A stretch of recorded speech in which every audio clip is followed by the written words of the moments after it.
So I'll go and do the lights, and then I'll come back. I'll be a performer. And the rest of this will all be artifice.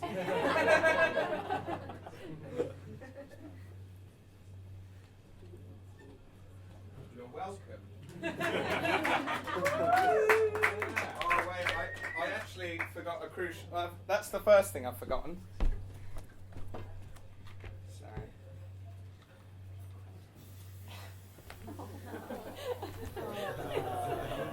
There you go, guys. You are welcome. A mugging down memory alleyway.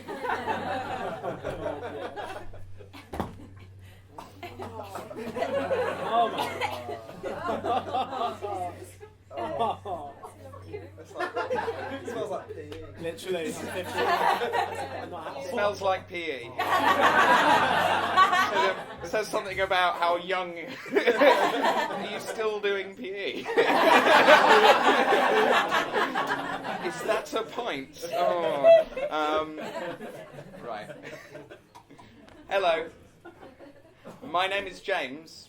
I'm going to tell you a story, and all of it is true.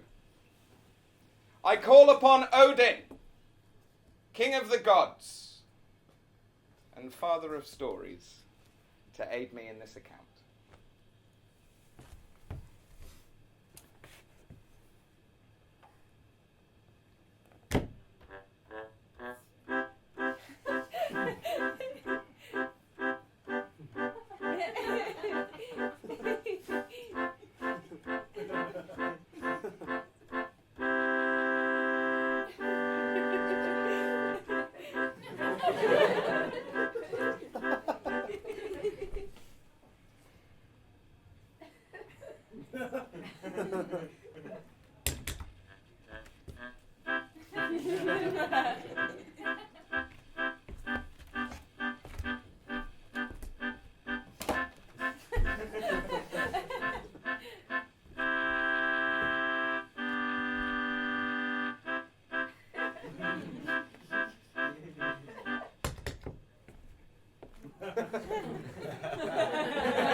So, the sun was shining down. Warm, not too hot, still and bright. Really bright, like God had turned the contrast up on the world, seeing the sharp, sharp edges of yourself and everything else. It wasn't just the light. I also had that cotton wool feeling, thick wads of cotton wool insulating you, and at the same time you're observing things more than usual because of this awareness of separation between yourself and the outside world. And people were milling around. Lots of people. So many people. I think it was 800 or something. More people than I could be friends with or know. And I was grief-handing, which is like glad-handing, but at a sad time. Oh, hi. Nice to... Oh, university. I see. Yep. Yeah, thank you. My speech was very good. I didn't say that, obviously, but Dad's old friends, they were being very kind. They said what I said was good. I think one of them described it as profoundly moving, which I found profoundly gratifying. It was lovely, I suppose. In fact, there were so many people there that all Dad's old students had to go into the church hall, the overflow. They'd set up some sort of audio relay so they could hear the ceremony, my speech. It's great. At a funeral. I don't know if you've noticed, but if you don't think you're a very funny person and you want to do a joke and have people laugh, then save it for a funeral. Like it makes people really susceptible. You can do anything. You can do like funny noises, knock jokes, even mime. People will go for it. They love it. I'd done all three. My speech was pretty weird. But there I was in the aftermath, lost in my own hazy days with the people milling around. Tom and Sarah come up to me. Tom, a proud peacock. Great speech, mate. Of course he'd say that. He helped me write it. Shame about your delivery. Sarah, it was great. You did him proud. Tom, I'm going over there now, motioning to a group of my dad's students. Sarah, he's pretending to be you to try and pull. Tom, they're really pretty, Jim. Besides, it's what your old man would have wanted. Sarah, lighting a cigarette. Sure, but is it what they want? Tom, on his way already? Absolutely. We laugh. Sarah, assesses my face. Are you okay, Jim? And she gives me a hug. One of those glorious, world-beating hugs where you realise what a weight you've been carrying because it's not there in that instant. Tom and Sarah, my best friends, since forever. We grew up together, the three of us, in a suburban, middle-class, Middle England. There was nothing middling about it, though, because it was fucking extraordinary. Of course, now I've grown up, I've seen a lot more of the world. I understand that so much of it was in this privileged idyll, surrounded by enough money for a lot of imagination. But you see, well, we were the last generation who played outside. And looking back on the way we behaved, I do understand why people push the computer games now if all the other kids are like us, because, oh, look, there are some stones, and there's a window. Hey, guys, I just thought of the best game. Yeah, we were dangerous. We were so dangerous, we got banned from reading the Just William books because we did too many of the things in them. So watch out. I met Tom first when we were very small. We went to the same creche and stuff. His mum was on her own, so he used to come round to our house when she went out on dates, which was quite a lot. A very organised lady in a pre-internet dating world. We played knights, we played Robin Hood, but mostly, and most importantly, we played Vikings, inspired by the 1958 film with Kirk Douglas and Tony Curtis. Has anyone seen it? Anyone seen it? Yes. Yeah, it's incredible, isn't it? And it exploded like this glorious atom bomb in our nascent consciousnesses. The story of Vikings, for everybody who's not seen it, is where you've got Kirk Douglas. He is the anti-hero, Prince Einar, and he likes nothing more than a bit of quaffing, a bit of wenching, and a bit of axe throwing. He's a total Viking. And then you've got Tony Curtis, honest-faced, wearing only a beard, a burning sense of justice, and some historically inaccurate, very revealing leather hot pants. He is Eric the Bastard, and he's the hero. Then there's a princess that both those boys are in love with. There are eye-gouging horts, flesh-eating crabs, man-eating wolves. All the animals are dangerous in this film. It's got everything. There's axe-throwing, plate-cutting, storming castles. It's got the lot. I would always be Einar, because blonde hair, bum chin before I grew a beard, and Tom would be Eric the Bastard, because no dad. And from the age of 4 or 5, you would find us conquering the castles of England from the drizzle of our back gardens on a daily basis. It was great fun. Enter Sarah from over the fence next door. Perfect. We needed a princess to ravish. Would you like to play with us? That depends. What are you playing? Vikings. Have you seen it? Not sure. Fast forward 2 hours later. Well, that was pretty great. Yeah. So you can be the I'm not going to be her. She's boring. I'll be Eric. Tom made it clear not going to happen over his dead body. Well, in that case, I'll be the other one, Einar, but I'm Einar. Probably not anymore, was their consensus. So from then on, I would be the beautiful princess. I'd be all the dangerous animals. I'd be castles. I'd be soothsayer ladies. Anything just to keep the narrative spinning, because we just had to do the whole film over and over and over again. And as soon as we got to the end, we'd go back to the beginning. But we could only do the final scene one time because our special effects budget was quite small. We got the paddling pool filled up, Playmobil pirate ship on it, covered in twigs, and set ablaze with my gerbil Ragnar on board.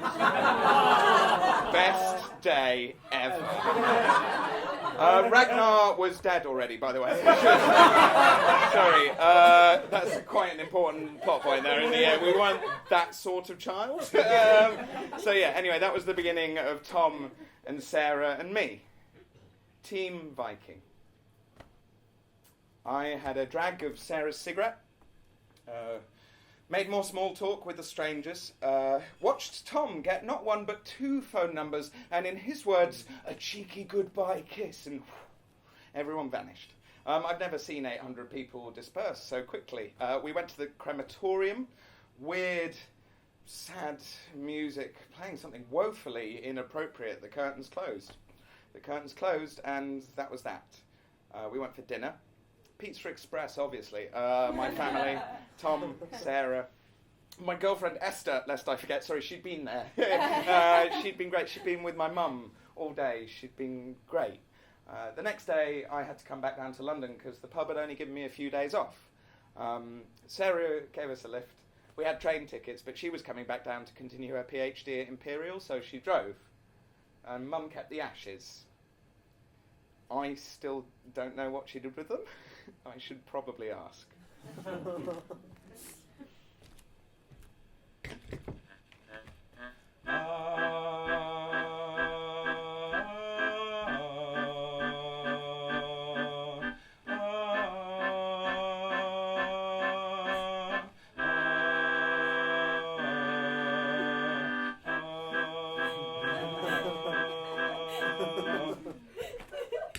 That has never got a laugh before.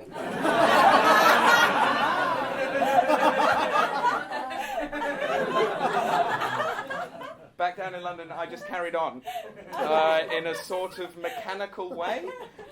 Thing about machines, they are not very good at relationships. But I had computed that Esther was sad and calculated that was because I was sad. So we thought we'd do a lovely thing, try and press reset, as it were, go to Victoria Park, hire a rowing boat and go out on the lake. Romantic.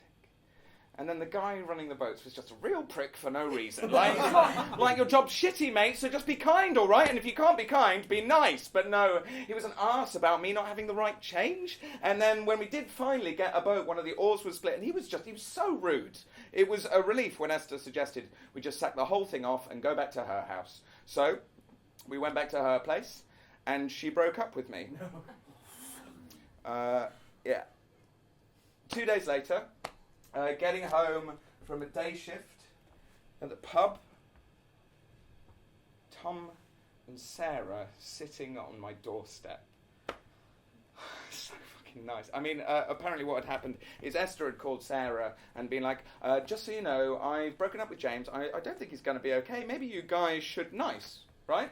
But before you think she's really cool and awesome for doing that, you need to know that she broke up with me by metaphor. In her bedroom that I'd helped decorate, surrounded by the innumerable throw pillows.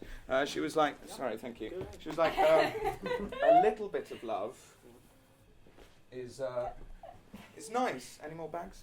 Yeah, that one. Oh, lovely. But when there's too much anymore, she wasn't saying this is just, yeah. But when there's too much love, and there are too many things, you feel stifled. I stayed like that for ages. About 40 minutes. Thank you. No, she broke up with me with a GCSE drama project, basically. But it didn't matter. None of it mattered because Tom and Sarah were down and we were going out. And it was one of the great nights. We went to the same places we usually went to. We told the same stories, played the same games. But you know that thing where it just clicks?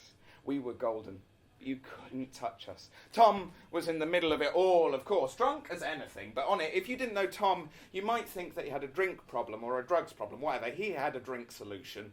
The more he drank, the more he radiated this anarchic joy, just casting his spell on anyone who came close. So, it gets to closing time at the King's Head, over the road, in London, the city that always sleeps at midnight. But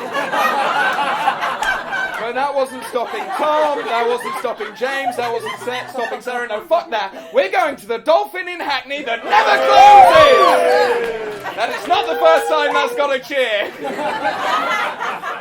It is more popular than any show. And we are not going by taxi or by bus. No, fuck that. We're going by camel race. Which is like a piggyback race, but better because camels are better than pigs. You know. I had Sarah on my back, Tom, some random medical student, in a penguin onesie on his. We were followed by a badger carrying a zebra, a Dalmatian carrying a panda bear with a skunk obviously on its own bringing up the rear, a monochrome arcload of future doctors with our Noah, Tom, in the front when suddenly, bam, he went down and he hit the floor really hard. Out of nowhere, he hadn't tripped, he just fell. He went down and he hit the floor so hard and he was just staying down. The penguin was fine. She was just dusting herself off. But Tom had gone down and he was just staying down. So before Sarah and I could get to him, though, he was up, like grinning, blood trickling from the new holes in his trousers, and shouting "Kiss Chase" through a grimace. We had to get away as far as possible and fast. Tom, 1 in a million. Just a sidebar, a quick piece of advice. If you have children, now or in the future, do encourage them to grow up through their childhood and adolescence in a mixed group of friends, girls and boys. It makes those teenage years so much easier. I mean, admittedly, all our formative sexual experiences were with each other, and looking back on that, I'd rather lose my eyes than do any of it again, but it was healthy for us, I think, at least. Like, we've grown up relatively happy and well-adjusted, and now I fancy girls. Tom has sex with all the things. He's omnisexual, and Sarah is an engineer. So yeah, it worked out well for us, despite any sort of potential awkwardnesses. Of course, you're right. Yes, it was a more innocent time in those halcyon days. We had no high-speed broadband, but no. We found our pornography in hedges. We didn't know why the hedges were making it, but we were just glad that they were, and grateful for that education. So we got to the Dolphin. Everyone had a ball, and it got to the natural lull time, like 2, 3 in the morning, sitting outside smoking. The penguin that Tom had been kissing waddled off home. Tom sitting opposite with Sarah in between us. He grabs me over the table. Look, mate, I just wanted to say I'm really sorry about your dad's funeral. I was like, what, mate? You weren't a prick. You were absolutely fine. No, Jim, I know that. I'm a fucking legend. No. What I'm saying is all those people together, but no letting go. It was just funeral foreplay. So what would you suggest? Like a piss-up so everyone can cry together? Like, funerals cost a lot already, mate. I know that, mate. £3,600 is the average, and that doesn't include a good headstone. How do you know that? Doesn't matter. No, what I'm saying is it should be about, like, catharsis. It should be about sharing properly. I don't know what you mean, mate. Well, your dad, he was a big fucking guy. He'd been a bit of a surrogate to Tom, like a strong male presence that I don't think is necessary, but in the 2.4 children world that we grew up in, I think it was useful for Tom to have someone filling that societal space for him. In some ways, Tom is more like my dad than I am, larger than life. I mean, your dad, he should have been like Einar. Which is a spoiler, because Kirk Douglas dies at the end of Vikings. You have had 50 years to watch it. He gets the whole works, he gets the full thing, like a longboat covered in logs, flaming arrow out to sea, drums beating it onto the open ocean. Incredible. I mean, your dad deserves that. I mean, why not? Well, mate, for a start, I don't think that practicality or health and safety would allow that for oh, fuck you, Jimbo, no, listen to what I'm actually saying. It's like, you know how we've agreed to be each other's best men when we get married. Sarah interjects, best men of honour. Yeah, that is exactly like that, except, like, this is even more important, like giving each other the send-off that we deserve. Well, mate, I don't think that weddings and funerals really are the same. They're not really the same. No, Jimbo, listen to what I'm saying. It's like, okay, it's like Tim and Tara's wedding. Yeah, you remember that? So what did we do after they left? We stayed and we partied. Exactly. The people we were there for had gone, but that didn't stop us celebrating them. And when I go, I want you guys to do something huge for me. I want you to do something magnificent. I want you to do something that people will tell stories about. Like I say, mate, I just don't think that that's what funerals are about at all. No, fuck you, Jimbo. You carry on like this, I'm going to drag you to the park and give you the funeral you deserve right now. Which is apparently a shallow grave covered in dog shit. Sarah laughed. He makes a solid point, Jim. So I agreed. We all agreed. The next day, Tom went home. Sarah vanished back to the lab, or whatever she does, and I slipped back into my routine. We were meant to see each other at Christmas, because we always saw each other at Christmas, but that year, with Dad gone, Mum decided that we'd spend Christmas with her parents down in Devon, and Devon is a long way away from anywhere. So that was that. A normal, boring mundane family Christmas. Except for one thing, which I will tell you.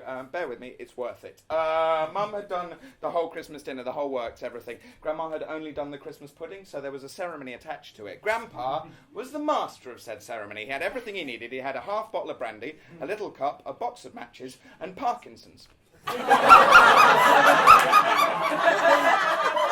thing about Parkinson's is it makes it very, very easy to light matches, but very, very hard to keep them lit. So he got like the brandy, poured it into the cup, some on the table for absent friends. Got one match out of the box and lit and out. And lit and out, and lit and out, and shout, and lit and out. Grandma at his elbow going, John, for goodness sake, get it lit, John. This is ridiculous, John. Get it lit. He was just in his own little world. And it's like, and it lit and out. Mum and I there going like, well, obviously we could do this in 3 seconds, but this is their thing, and it's quite funny. Grandmother's lit and out. And finally he got one lit long enough to touch it to the pudding, by which time the brandy had just soaked through, so the whole thing had to be gone through again, just like brandy into a cup, on the pudding, and some match, and out, and out. Grandma at this point flapping slightly, John, what if the Gazette hear about this? They'll publish a report, we'll be pariahs. Grandma in his own little world, Mum and I, white-knuckled under the table, just going, this is brilliant, hold it in, this is great. Grandpa, own little world, and lit, and out, making a little firewood pile underneath the matchbox. There's only about 6 left at this point. Grandma just going, for goodness sake, everybody is going to laugh at me now. Grandpa, own little world, and then finally, more brandy, and more brandy, and more brandy, and matches, last one, and he touches the pudding, and the thing fucking erupted. Like, there is this biblical pillar of fire in the middle of our dining room table. Grandma, absolutely catatonic, just looking from the smoke alarm to the scorch mark on the ceiling, and back again. Me and Mum, just at this point, laughing openly, laughing freely, laughing like it is our last laugh. And Grandpa, the only person with his shit together, very slow shit, sort of took himself off to the kitchen, got a wet cloth, came back and threw it on the now charcoal Christmas pudding. You see, worth it. But that was the only remarkable thing that happened that entire winter. So it's February, and I get a call from Sarah. She's been speaking to Grace, Tom's mum.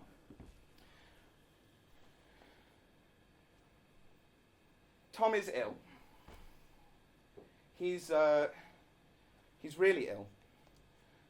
At first, the doctors thought it was like a blood pressure, heart murmur, slowing down, enough to stop him doing all the things he did. It turns out, though, that Tom is one in more than 1 million, maybe even one in more than 100 million, aged 25, because Tom is going to die of a primary cardiac angiosarcoma. Cancer of the heart. It is so rare. It's very hard to pick up on. And it's a death sentence. Instances of survival do not exist. You don't get any time. 3 to 6 months. Bish bash bosh.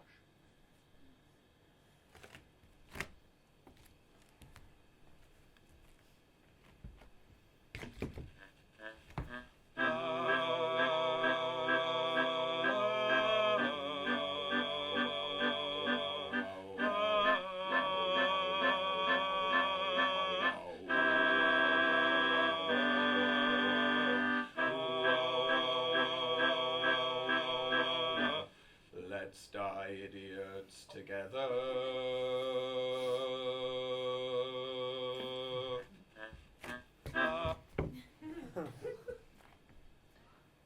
Cardiac angiosarcoma, that's what he had. I thought about the night of the dolphin and wondered if... No way of knowing, though. So, as the big mama bear of the NHS lumbered into life to try and do the impossible, Tom's befuddled pigeons flocked to ease the inevitable. There's a specialist at UCL who was as good as it gets in rare cancers, and so Tom could stay at my place until the bed became free. His mum, Grace...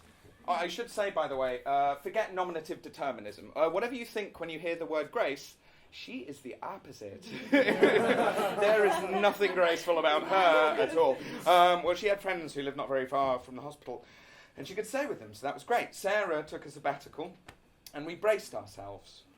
All 4 of us in it together. We were going to be there, and we were going to watch Tom go. On the first day of his chemo, we were all there, waiting in the hospital room, like, ready. It felt weird, though, a bit cramped, too many of us, a bit odd. So Sarah and I decided we'd leave them to it, go to the pub opposite. We sat down, we nursed a pint, and we made up cancer jokes. Tumour humour. It grows on you. Cut it out. I can't. It's inoperable. And I am malignant. I got a call. It must have been Grace, because it was Tom's number on the phone. But it was Tom on the phone. He was like, mate, can you come outside? I'm trying to stay out of sight of the hospital. He was there, round the corner, hiding behind the pub blackboard, with his drip bag on his shoulder, still plugged in, dressing gown, woozy as fuck, and intent on having a drink like a nightmare made flesh. I panicked, I'm human. Sarah thought it would be interesting to see if he got served. Which he did. Like, just a little bit of his pint, though, because he was really on the edge, so we had to help him up and back to his hospital room, where Grace was incandescent and made the lives of a few nurses a living nightmare for a while. Tricky. I was just relieved she wasn't pointed in my direction. Obviously, well, Tom was being a completely reckless idiot there, but there is a salient point in it if you look for it, which is that hospitals don't get to do what they want with you. They get to do what you want with you. Like, obviously, they know better about the health implications. They've been Googling for years. And, like, they don't, like, only, like, unless, like, unless you're sectioned for your own safety or the safety of other people around you, in which case there'll hopefully be some paperwork that you'll notice, you have control over what care to accept. Like, and what they're doing is the most wonderful gift that anybody gives anyone, like healthcare. It's wonderful. But you have control over yourself. All through that time, Tom really enjoyed pretending that he thought he'd caught cancer from my dad. Cue a lot of exasperated medical professionals trying pointlessly to explain that that's not how it works. He was delighted after a few weeks' concerted lobbying to be allowed to try his first ever Brompton cocktail. You might know it as a speedball. It's an old-fashioned mixture of cocaine and morphine, which I'm sure is delicious in any scenario that you're not allowed to take it. Like I say, though, it worked fast. Cardiac angiosarcomas are quick. He deteriorated rapidly, and we were there taking shifts, which was amazing of the nurses, because obviously hospital visiting hours wouldn't have allowed us to stay, but they understood, and so either Grace or Sarah or me would stay over, because it was getting to that point, and maybe you know what I mean. There's this point of no return with cancer. There's a point where the pain and the drugs are just too much for the sufferer to stay themselves, and you know that that's the beginning of the end. It was just before that, though, a few days, maybe. There's a funny thing with cancer, like, people seem to know, like the mind being aware of the body, or some sort of subconscious force of will keeping the sufferer going. So many people die having had some sort of closure or catharsis for their life. Like, it might be something flippant, but it is important. Like, you are going to die. I'm not saying a positive mental attitude will stop your body dissolving, but like, so many people do hold on for some sort of finale, whether it's something in the ether or a subconscious eye for detail that belies our day-to-day sensitivity. With Tom, it was really simple. He would not stop going on about the dolphin agreement. Look, you promised. Sarah was having none of it. Look, Tom, no, like, it's not about you. When we get there, because we are going to get there, it's not about you anymore, it's about Grace. Like, she's going through enough without any of that stupidity at all. Oh, come on, Jim, surely you understand. No, mate, actually, I agree with Sarah. Like, your mum's going through enough without all of us losing our minds on top of everything else. Oh, come on. No, it's not about that. Like, it's not about her, and it's not about me. It's about us together as friends. like we promised? No, mate, actually it's not. And if you know that we'll do anything for you, know that we would do anything that you asked. But you wouldn't be talking to us if that was an option. You'd be talking to your mum. If any of that was possible, you would be having this conversation with her because you know that we'll do it for you if it was okay. Oh, come on, Jim, that's just an excuse. You're only saying that because you don't care enough, because you're a fucking coward. No, mate, actually, that's not what it is. And you know it's not. Anyway, we all know it never even happened like that. It's just like the horns on Viking helmets. Like, they never had horns on their helmets. It's all made up by, like, movies and by storytellers, by people who thought it sounded good. Yeah, well, it wasn't made up when we were kids, was it, Jim? We knew it was real.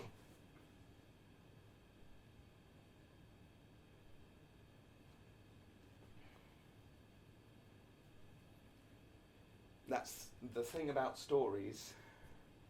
They can be better than real life. I'm sure you know Odin's messengers are the ravens, so I can only imagine he'd arranged for a paint job, because all through that time I kept on seeing solitary magpies watching me.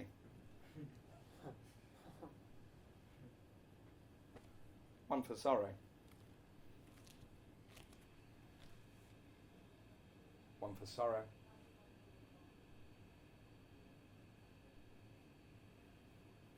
One for sorrow.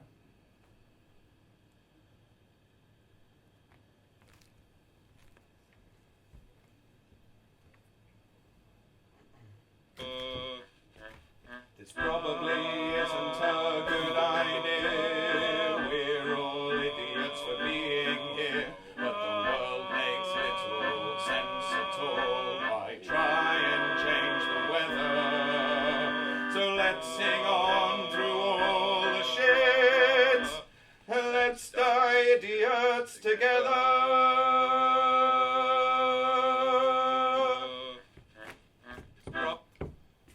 One morning at the hospital, Grace had gone home, she'd stayed over. Sarah and I had taken over. We were all there. Sarah and me were both there. Sarah and I were also both there, depending on what sort of an idiot you are. And Tom asked to be sat up with the magic elevator bed. Look, I just need to speak to you both separately. I need to speak to you both individually. Bit odd. Ever the gentleman, I let Sarah go first, because I needed a wee. I went out, did my business, stood in the corridor and waited, watched the clock tick over, listened to receptionists chatting, looked out the window, some sort of horrible accident on the corner of the car park in the hospital, people milling around running. Sarah came out. She was not good. Eyes leaking.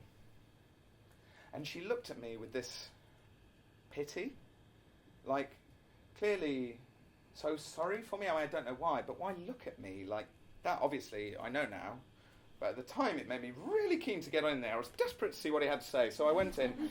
I got in, I sat down, I looked at the shadow of my friend, and I waited for him to start.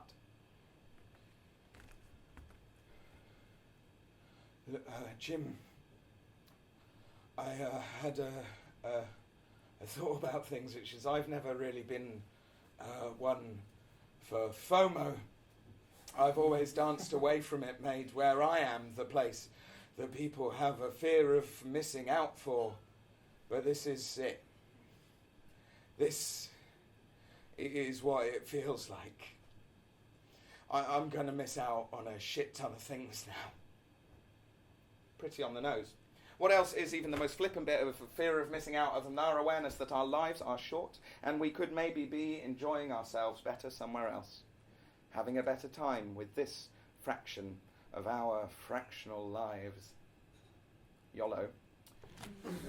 So, that's the joke bit. Jim, I know you're not going to give... I know you're not going to do what I've asked you to, and I understand, like, maybe with your dad, like, it was the right thing, like a compromise that left no one unhappy, but I need you to do this for me. Like, whether it is something that you can square away with Mum, or whether you can find some other way around it. Because the fact is, James, I fucking love you. I love you too, mate. No, that's not what I'm saying. I'm saying I'm in love with you, you dick. I have been in love with you, I think, since I've been able to feel that way. And I just think, like, if you could do this for me, if you could just some big romantic, just anything, maybe it would make up for some of this all these years. Sarah just said she'd help you.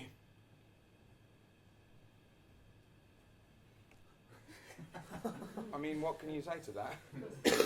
I couldn't say yes. I said yes. Oh, well, I had no intention of doing anything of the sort, because when he's dead, he's dead. But what could I say? Having got what he wanted, he went on, I am aware this might put up some sort of barrier between us for the rest of this, but I need you to know, Jim, I'm not in any shape to have sex with you at the moment.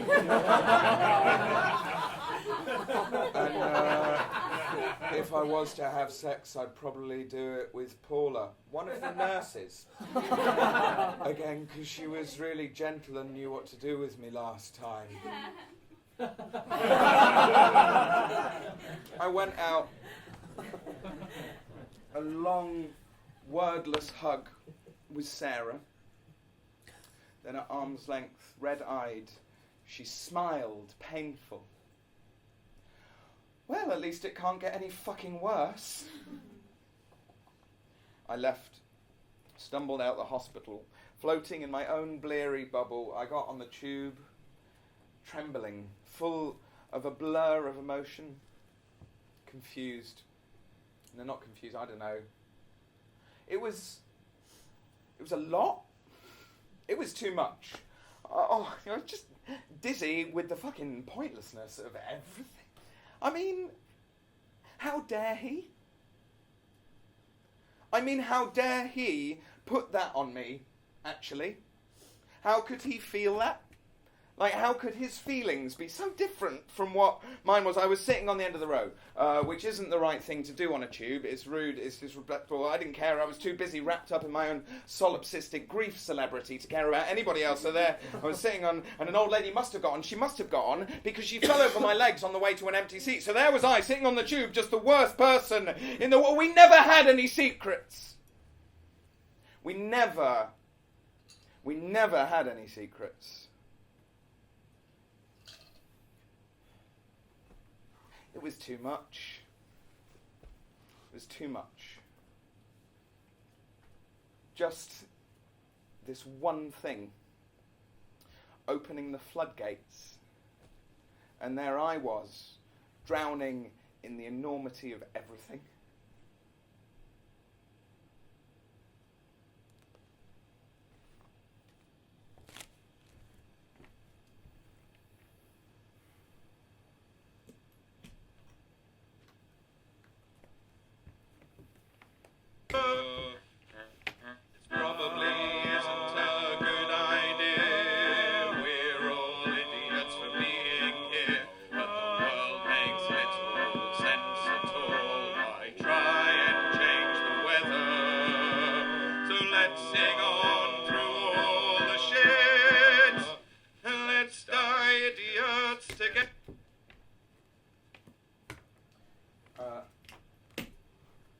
I got a call from Sarah when I got home. She sounded totally hysterical. Hey mate, what's up?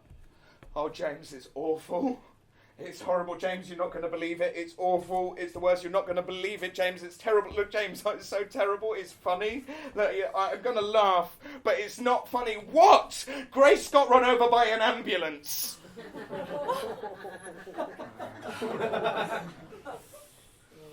Yeah, when she left us that morning, the thing I'd seen out the window on the corner of the car park, people running, That was Grace. Like she was tired. She was exhausted. She'd been that. She was tired. She didn't look. She was tired. She didn't look, and it hit her, and she was gone, and she was dead. Just bounced her head off the curb and had died before it reversed back to her.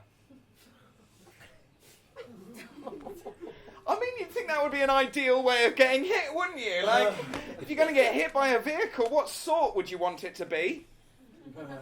And how close would you like to be in a hospital? Still on the corner of the car park or foot? But ambulances are heavy. And it doesn't matter how close you are to a hospital when your brain isn't inside your head anymore and it's just smeared on the pavement. So Grace was dead. And the question was, how do we tell Tom? Do we, what? Do we, Let's workshop it.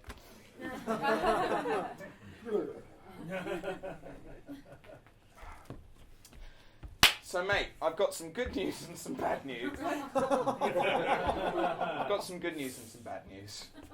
The good news: you're not going to die before your mum. No. That is obviously a conversation to be written by science fiction writers, because actually, after our little chat that morning, that was the point where Tom went off a cliff. That was the point where he passed the point of no return. His life was over, his death had begun.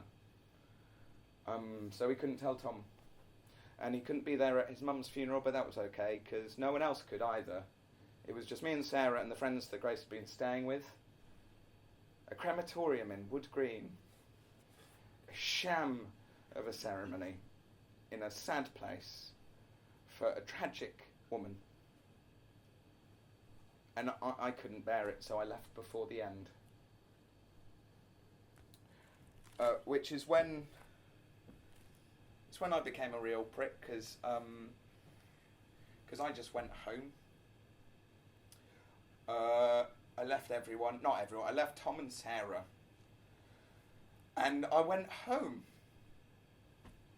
I bulk buy baked beans, so that was useful, because I was just in my flat, ignoring my phone, ignoring people at the door, sometimes with my phone on, sometimes with it off, depending on how I felt.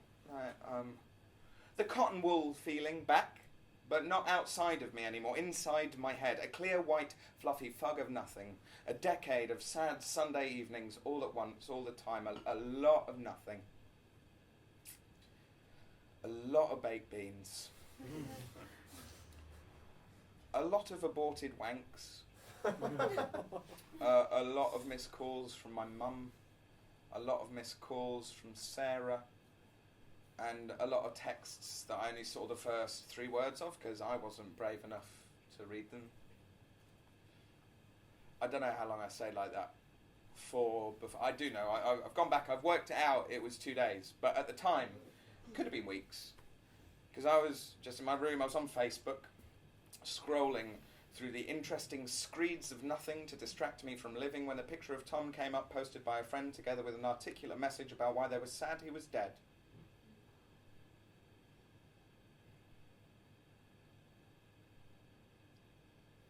He died.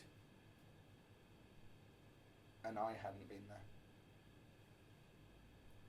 Just him and Sarah.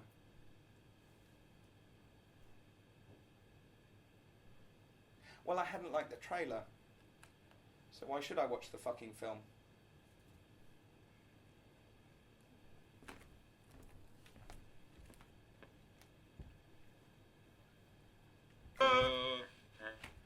Probably isn't a good idea. We're all idiots for being here, but the world makes little sense at all. I try and change the weather, so let's sing on through all the shit, and let's die idiots together.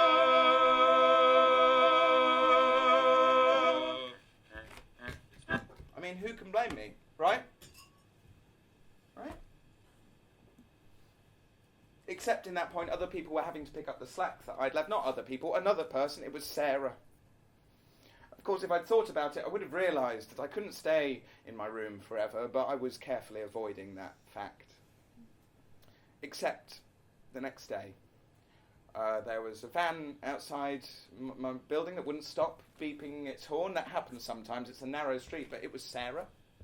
Outside the zip van, leaning her hand in on the horn through the window and looking up at my window, tired and furious. There was no way I was going out. She was out there, I was in here. It didn't matter that people were getting angry, that people were starting to shout down at her from the street. It didn't matter that she was out there and I was in here and there was a whole world between us. But then this guy came out and he looked really nasty and he was shouting and pointing in her face, spittle fleck. So I had no choice. I went out wearing my ridiculous pyjamas, a Lionel Richie t-shirt and a sarong, which incidentally will deflect any sort of argument, so he left. And Sarah pushed me hard. How dare you, James? Yeah, how dare I? I can't do this on my own. He needed us to do this together.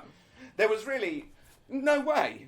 There was no way that I could do, that we were going to do, and I'd made it a lot more difficult, because if I'd been around and not distracting Sarah, then we would have been able to get hold of Tom's body in a much more straightforward manner. However, due to outstanding arrangements, he'd been taken to a chapel of rest, which meant we had some time to plan. I had time to shower, change into my funeral suits because I'm hilarious, and eat a final can of beans. The funeral home, we turned up at 7:15. It closed at past, and Sarah introduced me to the chap in charge. Nigel!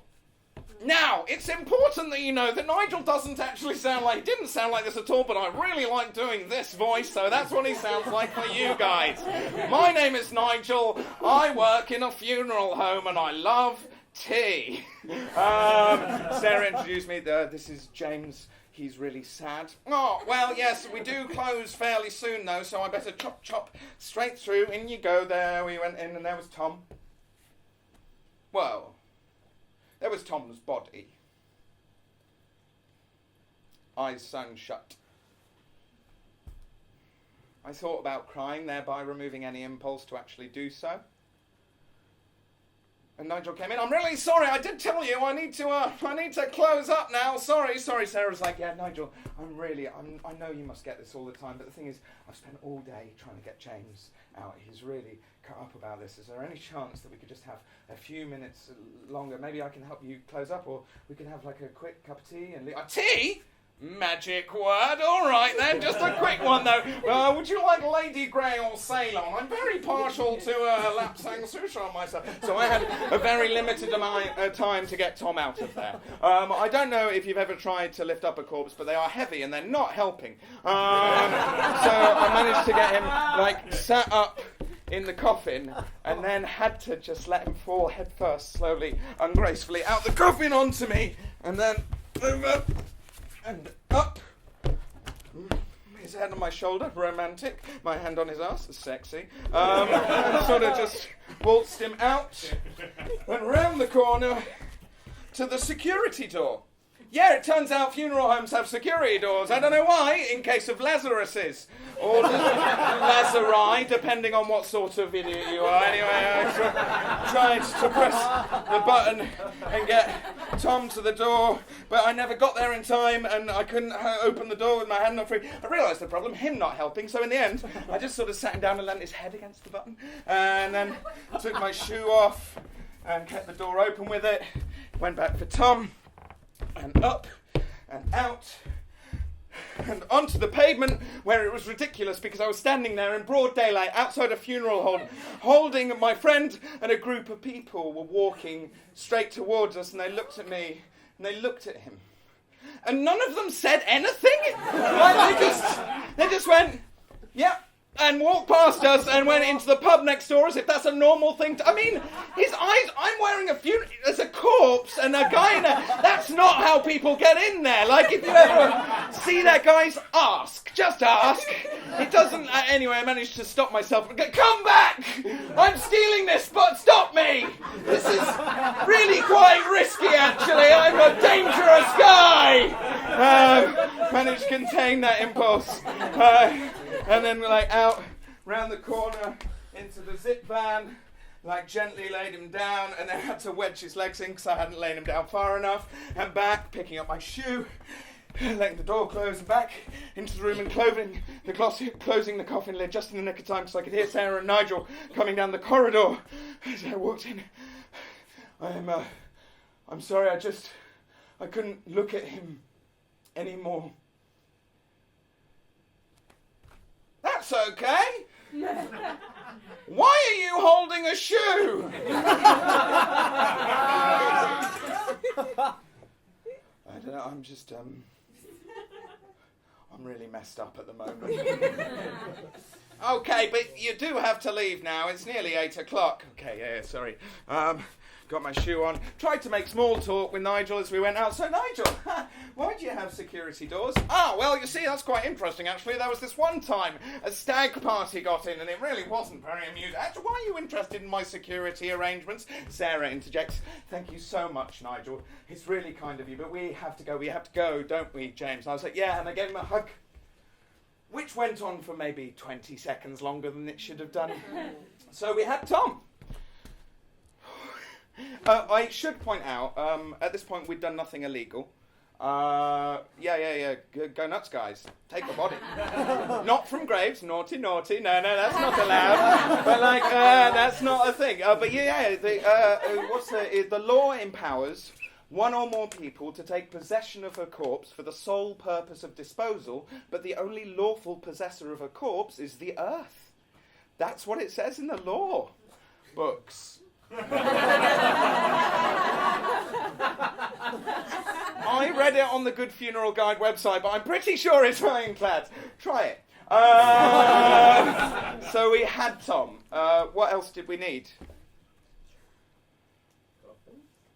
Longboats. A boat, yes. And where might we get a boat from? Victoria Park. Yes, Victoria Park! Because revenge is a dish best served fucking weird. We went to Victoria Park. We waited till it was really dark, and it's dead easy. If you don't want a corpse, guys, get a boat. Victoria Park, they just tie them out in the middle, and it's shallow. We'll all have boats. It's literally, I just waded out, untied one, dragged it back to shore, and over the grass, and then over the railings, and we got it in the van. Quite really easy, too easy. I felt full of my sort of superior mind powers and drama as I turned to Sarah and said, Sarah, it's not going to work. It's all over. It's finished. We're going to have to put him back. The boat is made of fiberglass, which is not fireproof. Sarah looked at me with eyes 100 years old and said, shut up, James. I'm an engineer. Do you think I hadn't thought of that? We're going to a DIY shop in the morning, aren't we? Sorry, Sarah. Don't have any more ideas, I won't. We had the whole feeling that whole night. I remember, we just because we were doing something. It was the something that was all that mattered. I couldn't sleep. I didn't sleep a wink. Sarah got about 20 minutes, but we just ended up sort of driving round and round the McDonald's drive-through. One hamburger, please. Yeah, just the one. Yeah, it's us again. We'd take the hamburger, and then we'd see a drunk person walking home and slowly pull alongside them. Special delivery. And then go back and get another one. It's just like, if you ever have a corpse in your van and you need something to do to fill the hours, guys, trust me, the burger thing works like a treat. The Wicks we turned up the next morning, giddy and wired. That's not the name of the Wicks, by the way. We were giddy and we were wired. It's the sort of place where people stand wait in the morning to be picked up as extra hands on building sites. We went in. We got a shopping trolley, aluminium sheeting, a welding kit, a massive big jerry can full of fuel, and lots of bags of kindling. Kindling because little bits of wood burn hotter and faster. The big bits of wood slow and cool, and we needed hot, so we needed lots. And we piled our shopping cart up with it, paid on credit cards like proper grown-ups, and then we went out and we realised our problem, which is the fact that we had an audience and a van full of stolen boat and corpse. So doing the only thing that we sort of worked our way around. I sat in the front and Sarah passed me the things. So yeah, we were just there in front of builders who were there just going, I'm not sure you understand the concept of a van, guys. There's a whole bit behind you that you could be using. Why are you putting it in the front? We're like, no, this is how we do it. So I was festooned in our purchases and utterly relieved to remember that I'd packed a bottle of whiskey because I needed a drink.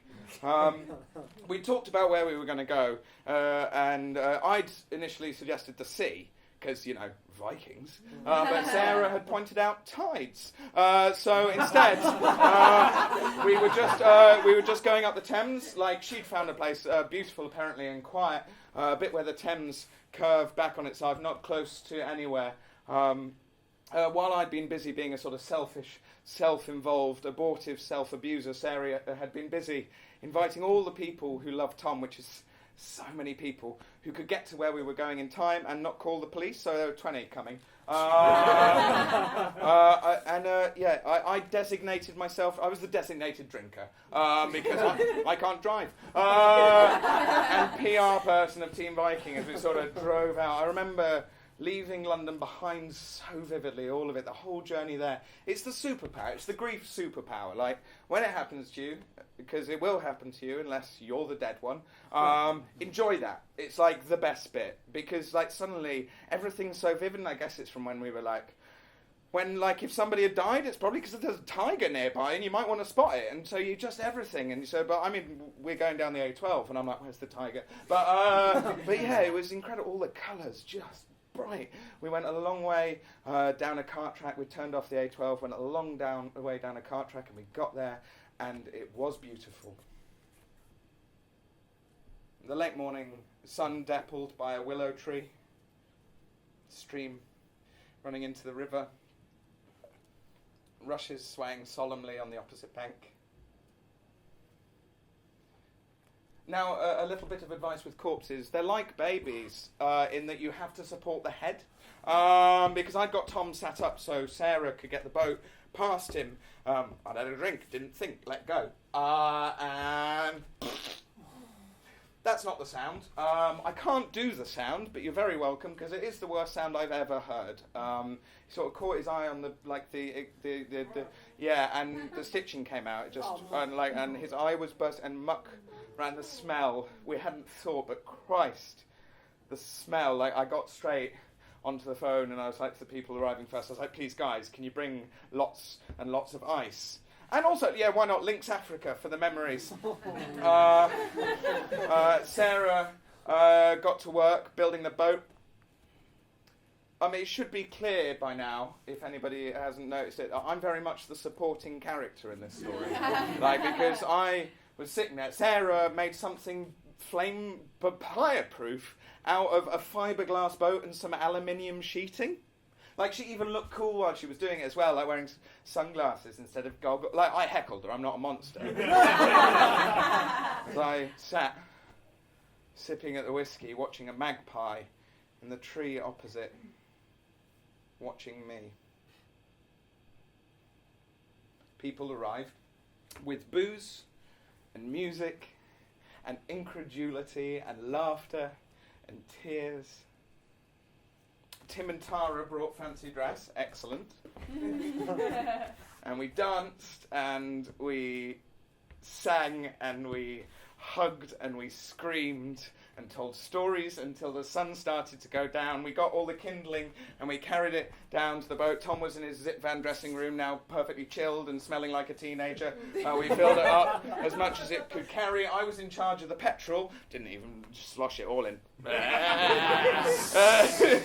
Loads of fun! It sort of soaked up pretty easily. Like Sarah told me later, she'd made the aluminium sheeting in a V shape to channel the flame, and the hull of the boat was a U like that, and there must have... Anyway, I sloshed it. Oh, Lord! And we carried Tom down from the van to the boat, accompanied by a song that I'd made up the night before while Sarah had been napping. You'll probably recognise it.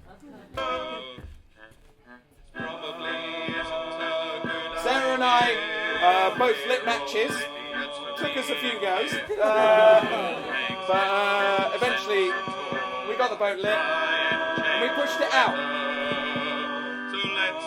It drifted slowly downstream towards an incredible sunset, painted like Turner on ecstasy, from like dark red through purple and pink to lightest blue, the moon already ghosting in. I thought back, making myself take it all in, flashes of memories.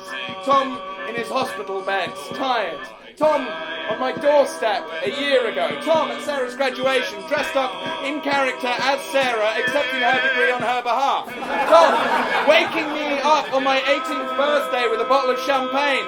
Tom punching my bully twice his size. Tom tearing pages of pornography up, throwing them out of the bus window, trying to aim for prams and families on the streets below. Just Tom holding on to my mum's legs, scared of the child catcher. Just Tom laughing and laughing and laughing. Let's die idiots together. There was no music, just the sound of the river and the snap, crackle and pop of Tom drifting slowly away downstream.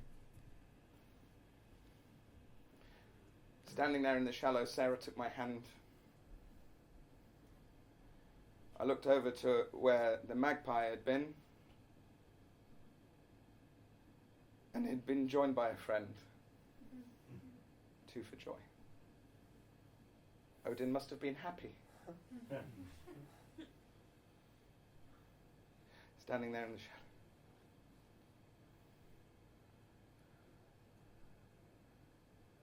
May I'm so sorry. Sorry? Jim, no. What have you done? Nothing, mate. That's the point. I've done nothing. You've done all of this. I've done nothing. And you've done everything. Oh, come on. Look, don't be a fucking idiot, James. It's worked out all right. Hasn't it? Yeah, but... Mate, it can't have been easy for you at all, caught in the middle of all of this. Yeah. Yeah. Finding out he was in love with me and never said. You mean finding out he was in love with me and never...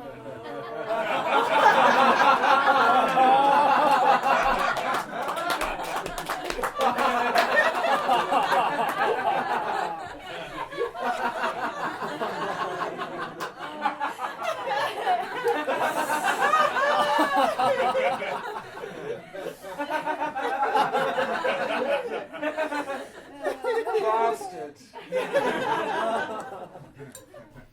And of course it makes sense. He knew us. He knew exactly how to play us. The little shit, it makes sense. If he'd just asked us, he had asked us, we'd said, no, it makes sense. He would have been fucking delighted. It could not have gone any better. It makes sense. It makes sense.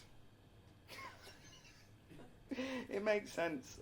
Like if you fill a boat full of petrol that has a gap for it between hull and aluminium, just like if you fill a Christmas pudding too full of brandy and then you set fire to them, sooner or later there'll be consequences, and that's when the boat exploded.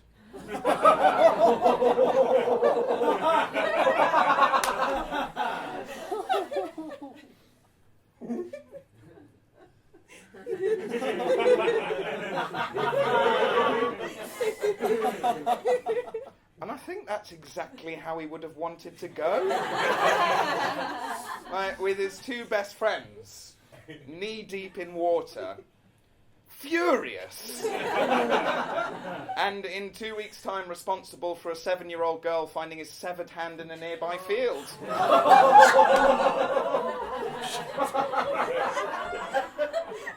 The police arrived soon afterwards.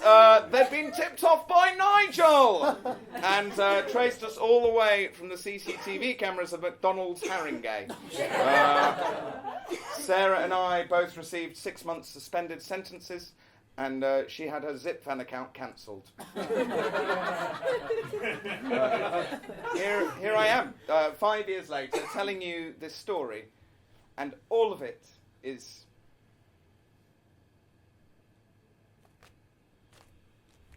Thank you very much.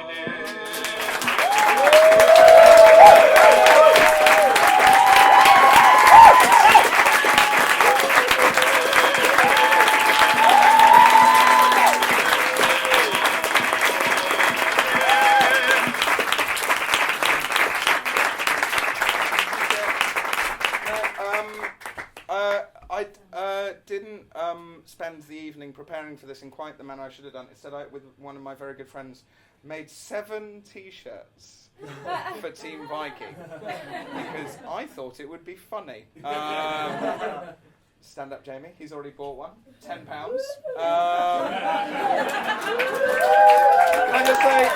I just say, 10? If I sell them all 7 at £10, that is considerably less than what it costs to make them. Considerably less. So buy them or not, I'm still in debt. But yeah, I hope you had a nice time. Come to the Bill Murray. Ben does a really brilliant podcast. Paul does a show called Memorpiga here. Chris Coltrane does an excellent podcast. It's called Worst Foot Forward, Ben's podcast. Chris does I said Lolitics, excellent. And there are probably other people who I've forgotten. But anyway, I hope you had a nice time. Cheers, bye.